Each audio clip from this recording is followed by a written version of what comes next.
Hello दोस्तों, स्वागत है डॉट स्टडी पॉइंट पर। यदि आप झारखंड बीएड एग्ज़ाम 2019 का हिंदी, अंग्रेजी और रीजनिंग का वीडियो भी देखना चाहते हैं तो डिस्क्रिप्शन पर जाकर लिंक पर क्लिक करें। और यदि आप झारखंड बीएड एग्ज़ाम 2019 का क्वेश्चन पेपर उत्तर के साथ पीडीएफ में डाउनलोड करना चाहते हैं तो वीडियो के आखिरी तक प्रतीक्षा करें। तो आइए दोस्तों, आज का वीडियो शुरू करते हैं। तो दोस्तों, खंड 3 शिक्षण अभियोग्यता यानी कि टीचिंग एप्टीट्यूड का क्वेश्चन आ चुका है। इसमें कुल 40 क्वेश्चन होते हैं और प्रत्येक क्वेश्चन एक एक नंबर के होते हैं। तो क्वेश्चन नंबर 31 है, अभिवृत्ति है। अभिवृत्ति क्या है?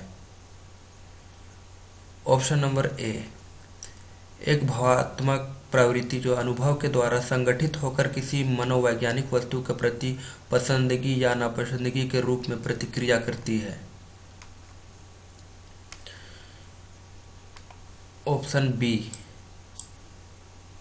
एक ऐसी विशेषता जो व्यक्ति की योग्यता का परिचायक है, जिसे किसी प्रदत्त क्षेत्र में विशिष्ट प्रशिक्षण, ज्ञान अथवा कौशल से सीखा जा सकता है। ऑप्शन सी, व्यक्ति की बीजभूत क्षमता जो कि विशिष्ट प्रकार की होती है। ऑप्शन डी, उपयुक्त में से कोई नहीं। तो दोस्तों, अभिवृत्ति क्या है? अभिवृत्ति है एक भावात्मक प्रवृत्ति जो अनुभव के द्वारा संगठित होकर किसी मनोवैज्ञानिक वस्तु के प्रति पसंदगी या नापसंदगी के रूप में प्रतिक्रिया करती है। तो इसका आंसर हो जाएगा ऑप्शन नंबर ए। नेक्स्ट है क्वेश्चन नंबर 32, अभियोग्यता के संबंध में सही कथन क्या है? ऑप्शन नंबर ए, समायोजन करने की क्षमता का नाम अभियोग्यता है। सीखने की क्षमता का नाम अभियोग्यता है। संक्षिप्त तार्किकता की क्षमता का नाम अभियोग्यता है। और ऑप्शन नंबर डी है उपयुक्त सभी। तो दोस्तों, इसका सही आंसर है ऑप्शन नंबर डी, उपयुक्त सभी। नेक्स्ट क्वेश्चन है क्वेश्चन नंबर 33, निम्नलिखित में से कौन सी अभिवृत्ति की विशेषता नहीं है? ए, या प्रेरणात्मक होती है, या हमारे व्यवहार का आधार होती है, या अस्थायी होती है, या सीखी जाती है। तो सही आंसर है ऑप्शन नंबर सी, या अस्थायी होती है। क्वेश्चन नंबर 34, एक शिक्षिका अपनी प्राथमिक कक्षा में प्रभावी अधिगम को बढ़ा सकती है। ए, अधिगम में छोटी छोटी उपलब्धियों के लिए पुरस्कार देकर। बी, ड्रिल और अभ्यास के द्वारा। सी, अपने विद्यार्थियों में प्रतियोगिता को प्रोत्साहन देकर। डी, विषय वस्तु को विद्यार्थियों के जीवन के साथ संबंधित करके। तो इसका सही आंसर है दोस्तों ऑप्शन नंबर डी, विषय वस्तु को विद्यार्थियों के जीवन के साथ संबंधित करके। क्वेश्चन नंबर 35 है, जब बच्चा अब कार्य करते हुए उबने लगता है तो यह इस बात का संकेत है कि ए, बच्चा बुद्धिमान नहीं है। बी, बच्चे में सीखने की योग्यता नहीं है। सी, बच्चे को अनुशासित करने की जरूरत है। डी, संभवतः कार्य यांत्रिक रूप से बार बार हो रहा है। तो दोस्तों, इसका सही आंसर हो जाएगा ऑप्शन नंबर डी, संभवतः कार्य यांत्रिक रूप से बार बार हो रहा है। जब कोई कार्य बार बार होता है तो बच्चा उबने लगता है। क्वेश्चन नंबर 36, निम्नलिखित में से कौन सा सूक्ष्म गति कौशल का उदाहरण है? ए, फुदकना। बी, दौड़ना। सी, लिखना। और डी, चढ़ना। तो ऑप्शन नंबर सी, लिखना, सही ऑप्शन है। क्वेश्चन नंबर 37, निम्न में से कौन सा सीखने की शैली का एक उदाहरण है? ए, संग्रहण। बी, तथ्यात्मक। सी, स्पर्श संबंधी।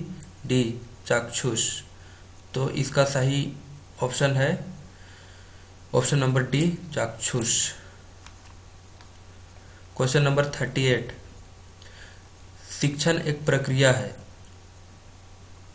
शिक्षक द्वारा अधिगमकर्ता को ज्ञान के स्थानांतरण की।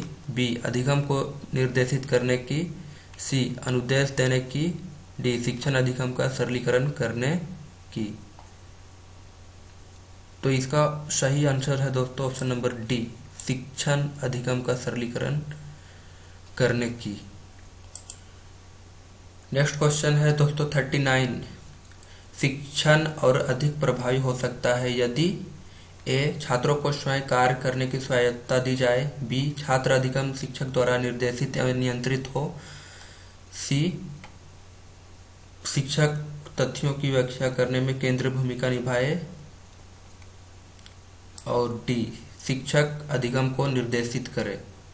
तो दोस्तों इसका सही आंसर है ऑप्शन नंबर ए, छात्रों को स्वयं कार्य करने की स्वायत्तता दी जाए। जब छात्रों को स्वयं से कार्य करने की जब स्वतंत्रता दी जाएगी तभी उनका मन लगेगा पढ़ाई में। Question number 40। एक उत्तम शिक्षक वह है जो ए छात्र में वांछित व्यवहारगत परिवर्तन करता है, बी मौखिक रूप से ज्ञान प्रेषित करता है, सी सूचना का वर्णन करता है, डी पाठ्यचर्या को संप्रेषित करता है। तो इसका सही आंसर है ऑप्शन नंबर डी, पाठ्यचर्या को संप्रेषित करता है। Question number 41। शिक्षा के दो प्रमुख उद्देश्य हैं। ऑप्शन नंबर ए बालकों में विषयों का ज्ञान व उनका मानसिक विकास करना, बी विषयों का ज्ञान देना व परीक्षा के लिए तैयार करना, सी विषयों का ज्ञान देना व उसके कंठस्थ करवाना, डी विषयों का ज्ञान देना व व्यावसायिक कौशल का विकास करना। तो इसका सही आंसर है दोस्तों ऑप्शन नंबर ए, बालकों में विषयों का ज्ञान व उनका मानसिक विकास करना।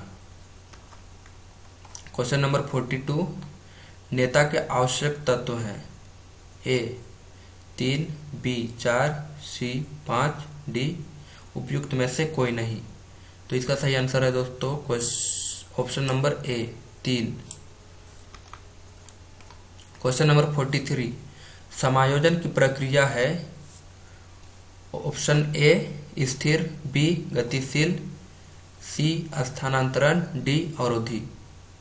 तो दोस्तों समायोजन की प्रक्रिया होती है बी यानी कि गतिशील। Question number 44। कौशल सीखने की पहली अवस्था होती है यथार्थता, चालाकी, समन्वय, अनुकरण। तो इसका सही आंसर है दोस्तों ऑप्शन नंबर डी अनुकरण। Question number 45। रुचि का संबंध होता है अवधान, बी अभिप्रेरणा, सी अभिक्षमता, डी इनमें से कोई नहीं। तो रुचि का संबंध होता है दोस्तों अवधान से, ऑप्शन नंबर ए। Question number 46। प्रधानाध्यापक या वरिष्ठ शिक्षक के लिए विद्यालय में नेतृत्व शैली बेहतर है। कौन सा नेतृत्व शैली बेहतर होता है? ऑप्शन ए लोकतांत्रिक नेतृत्व शैली, बी प्रजातांत्रिक नेतृत्व शैली, सी सत्ताधारी नेतृत्व शैली, और डी उपयुक्त में से कोई नहीं। इसका सही आंसर है ऑप्शन नंबर बी प्रजातांत्रिक नेतृत्व शैली। Question number 47। एक अच्छे शिक्षक का सबसे महत्वपूर्ण गुण है, ए विषय वस्तु का पूर्ण ज्ञान, बी अच्छा संप्रेषण, सी विद्यार्थियों के हित का ध्यान रखना, डी प्रभावी नेतृत्व का गुण। तो दोस्तों इसका सही आंसर है ऑप्शन नंबर बी अच्छा संप्रेषण कौशल। Question number 48। शिक्षा का उद्देश्य है, ए अच्छा नागरिक बनाना, बी ऐसे व्यक्तियों का निर्माण जो समाज के लिए उपयोगी हो, सी व्यवहारिकता का निर्माण करना, डी उपयुक्त सभी। तो इसका सही आंसर है ऑप्शन नंबर डी उपयुक्त सभी। Question number 49। राज्य में शैक्षिक प्रशासन का ढांचा कितने स्तरों में विभाजित है? ऑप्शन नंबर ए 4 स्तर में, बी 2 स्तर में, सी 3 स्तर में, डी इनमें से कोई नहीं। तो दोस्तों इसका सही आंसर है ऑप्शन नंबर सी, राज्य में शैक्षणिक प्रशासन का ढांचा 3 स्तर पर होता है। पहला स्तर होता है मंत्रालय स्तर, दूसरा होता है सचिवालय और तीसरा निदेशालय। तो दोस्तों इसका है 3 स्तर, option number C. Question number 50। शैक्षिक नियोजन एवं प्रबंधन एक नया आयाम की शिक्षा नीति द्वारा दिया गया। ए राष्ट्रीय शिक्षा नीति 1986 द्वारा, बी कोठारी कमीशन 1964 द्वारा, सी माध्यमिक शिक्षा नीति 1952 द्वारा और डी इनमें से कोई नहीं। तो शैक्षणिक नियोजन एवं प्रबंधन एक नया आयाम राष्ट्रीय शिक्षा नीति 1986 द्वारा दिया गया है। तो ऑप्शन नंबर ए इसका सही आंसर होगा। क्वेश्चन नंबर 51, निम्न में से कौन शिक्षण कुशलता से संबंधित है? ए श्यामपट्ट पर लिखना, बी प्रश्नों को हल करना, सी प्रश्न पूछना, डी उपयुक्त सभी। तो सही आंसर हो जाएगा ऑप्शन डी उपयुक्त सभी। क्वेश्चन नंबर 52, विद्यालय में विद्यार्थियों को कैसे अभिप्रेरित करना उचित है? ए चुने गए अध्ययन द्वारा, बी प्रासंगिक अध्ययन द्वारा, सी गहन अध्ययन द्वारा, डी सस्वर अधिगम द्वारा। तो इसका आंसर होगा दोस्तों ऑप्शन नंबर डी सस्वर अधिगम द्वारा। क्वेश्चन नंबर 53, सीखने की प्रक्रिया को प्रभावित करने वाले कारक हैं? ए अनुकरण, बी प्रशंसा एवं निंदा, सी प्रतियोगिता, डी ये सभी। तो इसका सही आंसर हो जाएगा ऑप्शन डी ये सभी।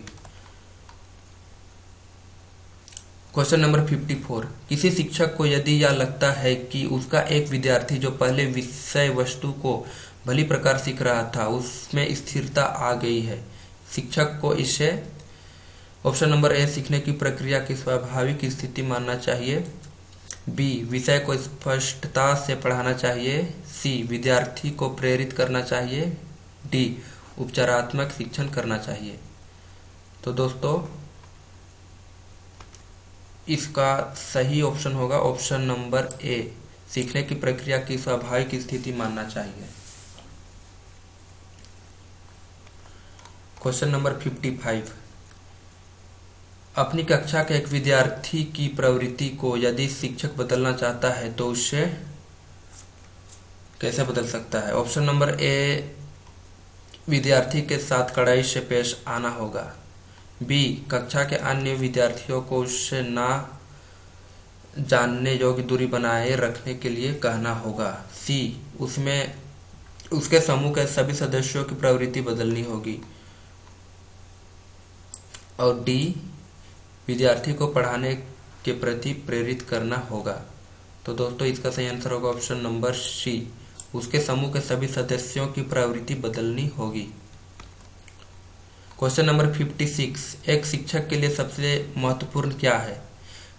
ए कक्षा में अनुशासन बनाए रखना, बी कक्षा में समयानुवर्ती होना, सी विद्यार्थियों की कठिनाइयों को दूर करना और डी एक सुवक्ता होना। तो दोस्तों इसका सही आंसर है ऑप्शन नंबर सी विद्यार्थियों को कठिनाइयों को दूर करना। क्वेश्चन नंबर 57, विद्यालय निरीक्षक के कार्य को बांटा गया है, ए प्रशासनिक कार्य, बी निरीक्षण कार्य, सी संपर्क कार्य और डी उपयुक्त सभी। तो इसका सही आंसर होगा ऑप्शन डी उपयुक्त सभी। क्वेश्चन नंबर 58, कैब का पूरा नाम क्या है? A central advisory board, B central advance board, C central advise board, D उपयुक्त में से कोई नहीं। तो दोस्तों इसका सही आंसर है option A central advisory board. Question number 59, कार्यालय विद्यालय का नाड़ी संस्थान है, यह कथन है? ए doctor SN. Mukherjee, B Mahatma Gandhi, सी रविंद्रनाथ टैगोर, डी उपयुक्त में से कोई नहीं। तो इसका सही आंसर है option A doctor SN. Mukherjee. Question number 60, Bharat में शैक्षिक प्रशासन अनुगमन करता है? ए संवैधानिक व्यवस्था का, बी विद्यालय प्रबंध से, सी प्रधानाचार्य द्वारा, डी उपयुक्त में से कोई नहीं। तो इसका सही आंसर है ए संवैधानिक व्यवस्था का। क्वेश्चन नंबर 61, वैज्ञानिक प्रबंध मॉडल किसका है? A Frederick W Taylor, B Hershey, C McDougall, D उपयुक्त में से कोई नहीं। सही होगा option number A Frederick W Taylor. Next है क्वेश्चन नंबर 62, मापन के कार्य होते हैं? ए. अधीनस्थ का व्यावसायिक विकास करना, बी. संस्था का विकास करना, सी. कर्मचारियों का प्रबंध जिससे उनके समय, समस्या एवं कौशल का बेहतर उपयोग संस्थागत उद्देश्य की प्राप्ति हेतु किया जा सके, और डी. उपयुक्त सभी। तो दोस्तों इसका सही आंसर है ऑप्शन नंबर डी, उपयुक्त सभी। क्वेश्चन नंबर 63, प्राथमिक स्तर पर एक शिक्षक में निम्न में से किसे सबसे महत्वपूर्ण विशेषता मानना चाहिए? ए. शिक्षक पद्धति और विषयों के ज्ञान में दक्षता, बी. अति मानक भाषा में पढ़ाने में क्षमता दक्षता, पढ़ाने की उत्सुकता, धैर्य और दृढ़ता। तो इसका सही आंसर होगा ऑप्शन नंबर डी, धैर्य और दृढ़ता। क्वेश्चन नंबर 64, शिक्षक एक विद्यार्थी के मध्य संबंध होना चाहिए? ए. स्नेह का, बी. विश्वास का, सी. सम्मान का, डी. ये सभी। तो सही आंसर होगा डी, ये सभी। क्वेश्चन नंबर 65, बच्चा किस प्रकार सीखता है? ए. पुस्तकें पढ़कर, बी. परिचर्चा द्वारा, सी. प्रश्न पूछकर, डी. कई प्रकार से। तो इसका सही आंसर होगा दोस्तों डी, बच्चे कई प्रकार से सीखते हैं। क्वेश्चन नंबर 66, बच्चे की जिज्ञासा शांत करनी चाहिए? ए. जब शिक्षक फुर्सत में हो, बी. जब विद्यार्थी फुर्सत में हो, सी. कुछ समय के पश्चात, डी. तत्काल जब विद्यार्थी द्वारा जिज्ञासा की गई है। तो दोस्तों इसका सही आंसर है ऑप्शन डी, तत्काल जब विद्यार्थी द्वारा जिज्ञासा की गई है। क्वेश्चन नंबर 67, निम्नलिखित में से कौन सा तत्व कक्षा में अधिगम हेतु सहायक हो सकता है?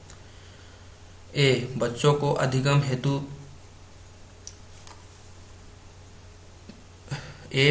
अधिगम हेतु प्रेरित करने के यहाँ पे प्रेरित होना चाहिए। बच्चों को अधिगम हेतु प्रेरित करने के लिए परीक्षणों की संख्या को बढ़ा देना, बी. अध्यापकों द्वारा बच्चों की स्वायत्तता को बढ़ावा व सहायता देना, सी. समानता बनाए रखने के लिए किसी प्रकार एक अनुदेशन पद्धति पर टिके रहना, डी. क्लास की अवधि को 40 मिनट से 50 मिनट तक बढ़ा देना।